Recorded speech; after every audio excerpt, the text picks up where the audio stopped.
ayer fue el cierre de las alianzas. Sí, todavía hay tiempo de presentar candidatos hasta el 24, pero las alianzas se cerraron en la jornada de ayer y conocimos algunas novedades en este sentido, pero para charlar al respecto estamos en comunicación con Carlos Elgart, quien es analista político sumamente reconocido aquí en Gualeguaychú, para hablar un poco de estos cierres y estos cambios de nombres que ha habido en esta última jornada. Carlos, buen día, ¿cómo estás? Bienvenido a Somos Noticias.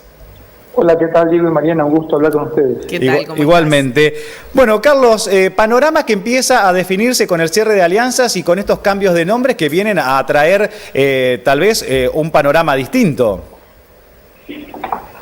Bueno, sí, a ver, hoy lo decía en una entrevista que tenía en otro medio que estamos viviendo el momento de mayor tensión política de las fuerzas, digamos, porque es el momento de definición de alianzas que ya pasó, pero ahora viene un momento de mayor tensión y conflicto, que es el tema de las listas, ¿no? Donde hay una gran oferta, es reducida la oferta política y es mucha la demanda.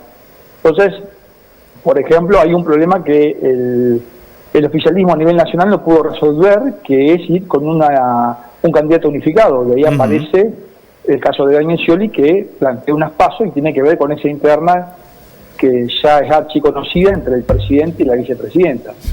Entonces, por el otro lado tenemos a la Alianza de Cambiemos, que es una interna que ha tenido ribetes de mucha ebullición y que deben manejarse con cierto cuidado para evitar que esa interna no sea tan dañina que genere efectos post 13 de agosto, ¿no?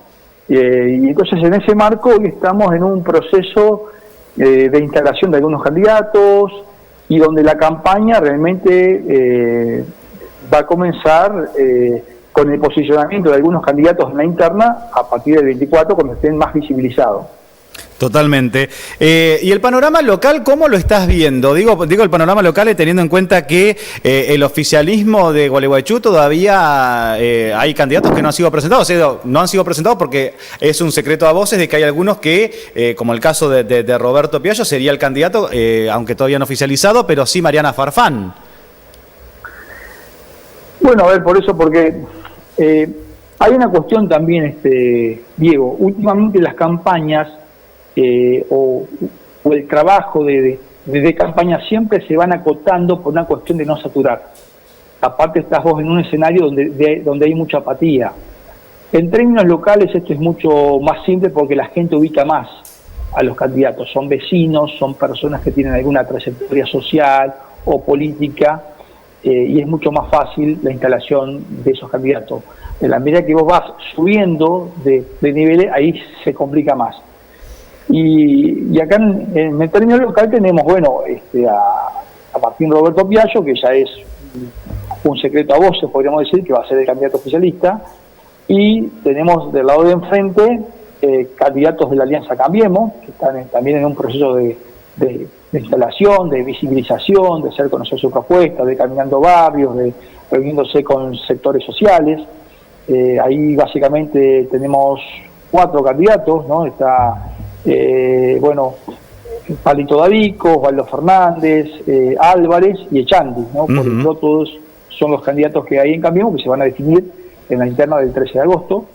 Y después falta definir el candidato de Milei, ¿no? De la Libertad Avanza, que está también en ese proceso de armado de listas. Sí.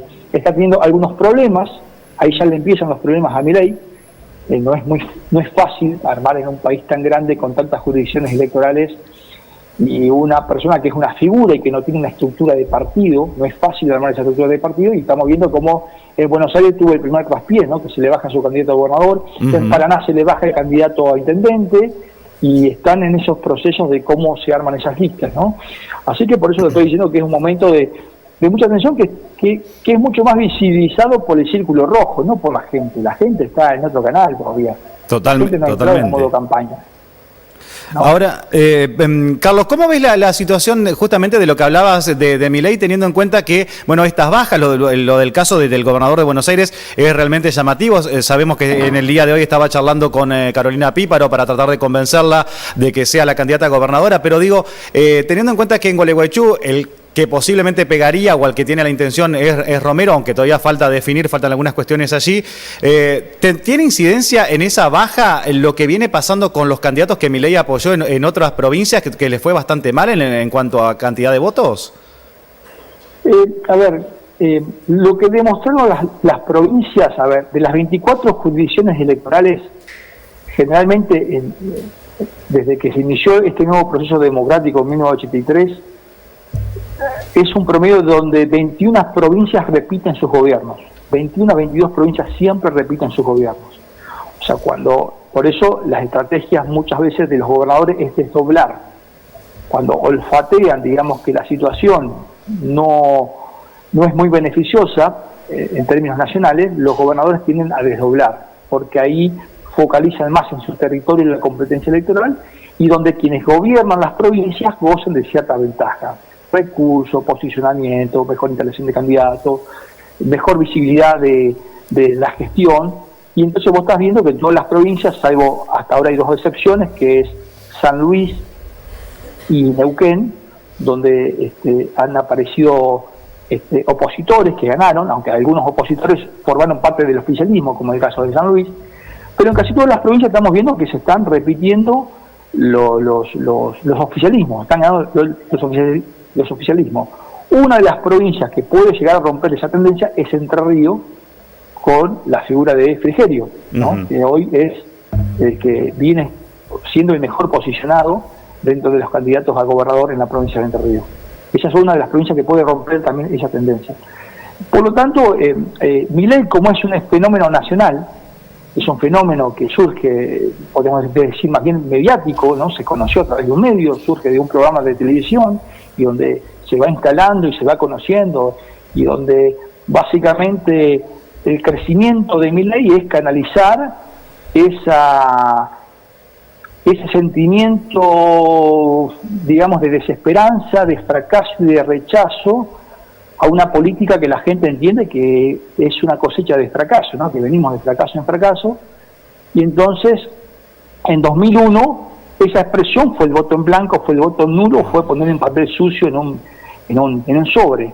Hoy parte de ese enojo emocional encuentra en Milei, en una persona que tiene un discurso de lo que se dice antipolítico, se define, es algo como nuevo, y lo que yo siempre digo que en un país medianamente normal, la experiencia cuenta en la política. En la Argentina, tener experiencia implica tener mucho pasado, y tener mucho pasado es tener fracaso, es asociarlo al fracaso, porque la Argentina viene de fracaso en fracaso. Entonces, lo que lo posiciona a Milei es el discurso contra el pasado.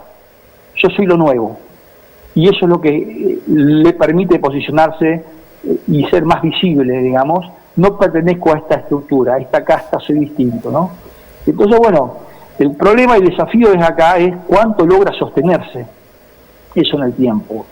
Porque hasta ahora Milei viene con viento en popa, viene navegando solo, sin ninguna marea que lo perturbe, sino que ha tenido algunos traspiés, pero hasta ahora no ha empezado la verdadera campaña de competencia, cuando las ideas son cuestionadas, cuando las ideas son debatidas y cuando hay que sostener un ritmo de campaña. Entonces eso se va a ver a partir del 13 de agosto. Si la fuerza de Milei se sostiene o si la fuerza de Milei comienza a debilitarse. Eso yo no te lo puedo decir hoy. Habrá que verlo en esa carrera que empieza a partir del 13 de agosto. Bien, tengo 2 millones de preguntas para hacerte, pero el tiempo es realmente corto.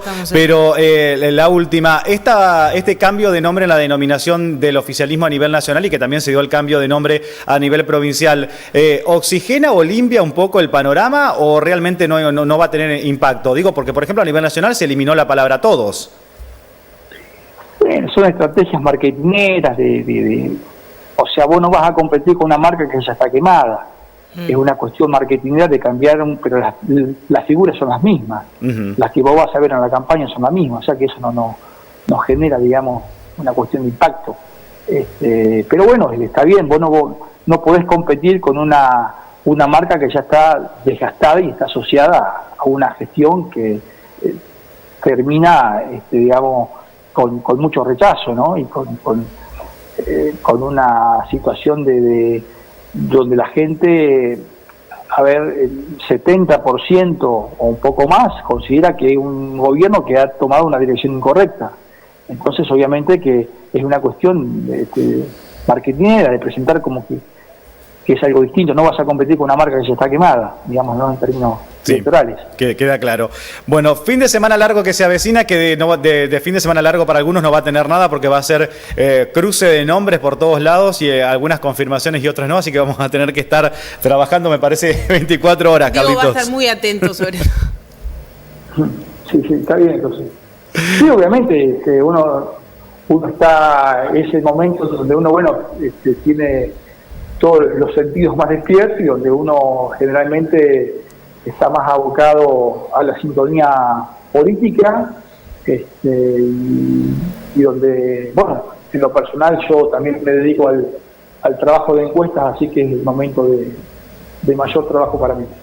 Muy bien, te agradecemos muchísimo estos minutos. Seguramente volveremos a charlar porque queda mucho por hablar al respecto. Te mandamos un abrazo.